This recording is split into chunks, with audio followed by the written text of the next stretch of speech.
ये आश्चर्य है कि परमाणु परीक्षण की भी आलोचना की गई। पूछा गया देश के सामने कौन सा खतरा था। मैं 1974 में सदन में था जब श्रीमती इंदिरा गांधी के नेतृत्व में परमाणु परीक्षण किया गया था। हमने उसका स्वागत किया था, प्रतिपक्ष में थे फिर भी स्वागत किया था, क्योंकि देश की रक्षा के लिए वो किया गया था। उस समय कौन सा खतरा था? क्या आत्मरक्षा की तैयारी तभी होगी जब खतरा होगा? अगर तैयारी पहले से हो तो जो खतरा अगर आने वाला है तो खतरा भी दूर हो जाएगा। खतरा अमल में नहीं आएगा।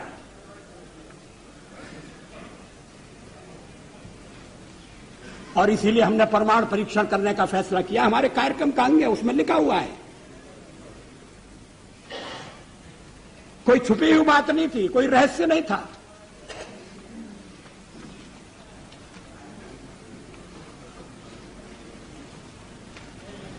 अध्यक्ष महोदय, परमाणु परीक्षण के बारे में श्री चंद्रशेखर जी ने कुछ विचार व्यक्त किए हैं।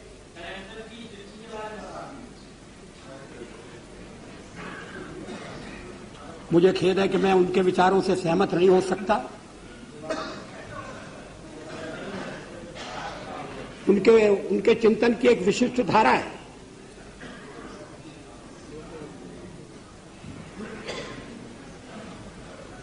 लेकिन 50 साल का हमारा अनुभव क्या बताता है?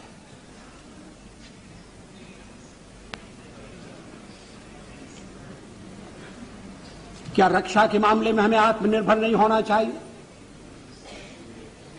केवल एक पड़ोसी नहीं, हमारे अनेक पड़ोसी हैं। इस समय यूरोप में क्या हो रहा है वो एक चेतावनी है।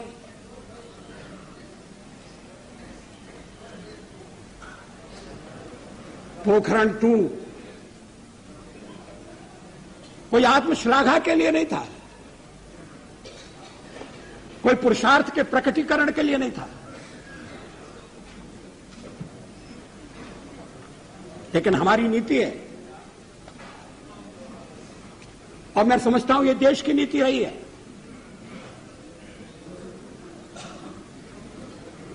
कि मिनिमम डिटरेंट होना चाहिए।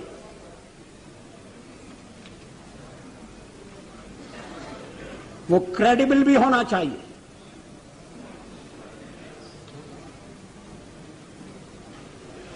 इसलिए परीक्षण का फैसला किया गया। उसके कारण कुछ कठिनाइयां आएंगी, हमें मालूम था, लेकिन देश उन कठिनाइयों का सफलतापूर्वक सामना करेगा, यह भी हमको विश्वास था और ऐसा ही हुआ। आर्थिक प्रतिबंध हमें आगे बढ़ने से नहीं रोक सके।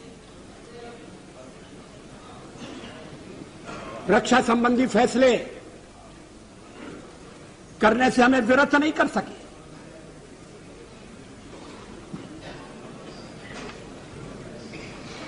लेकिन परीक्षण के साथ हमने यह भी ऐलान किया कि हम परमाणु हथियारों का प्रयोग करने में पहल नहीं करेंगे।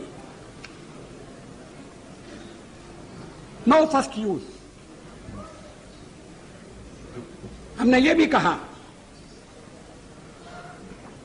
कि जिनके पास परमाणु शस्त्र नहीं है, हम उनके विरुद्ध उनका उपयोग नहीं करेंगे।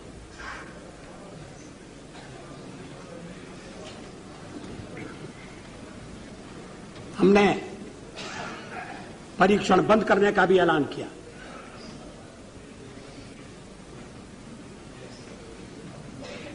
सचमुच में पोखरण में हम एक और परीक्षण कर सकते थे,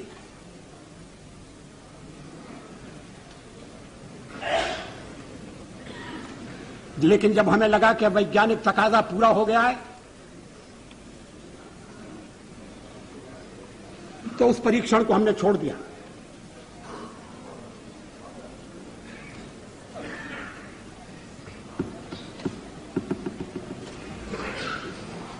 एटमी हथियार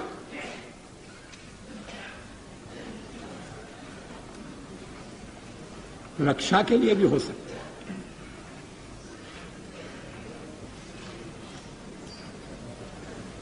युद्ध टालने के लिए उनका प्रयोग हुआ है।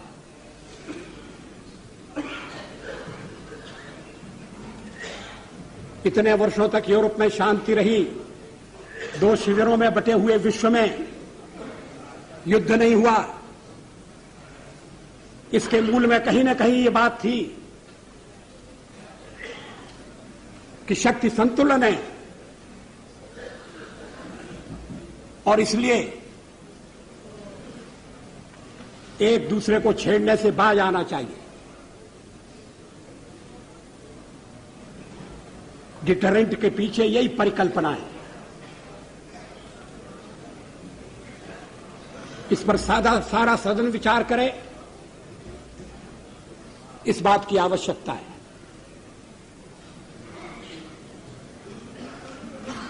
आलोचना तो अग्नि 2 की भी हुई है।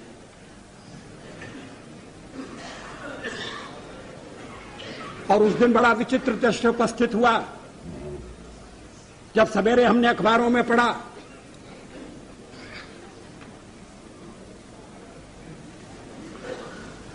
कि हमारे एक पुराने मित्र ने, हमारी एक पुरानी मित्र ने हमारे ऊपर दोषारोपण किया कि हम दबाव में आ गए हैं, इसलिए अग्नि 2 का परीक्षण रोक दिया गया है। और उसी समय परीक्षण हो चुका था और अग्निशिखा अपने गंतव्य की ओर दौड़ रही थी। अगर उस दिन हम परीक्षण न करते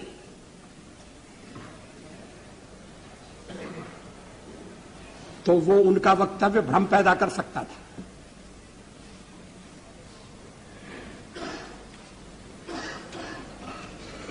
विदेशों में भी भ्रांति उत्पन्न कर सकता था।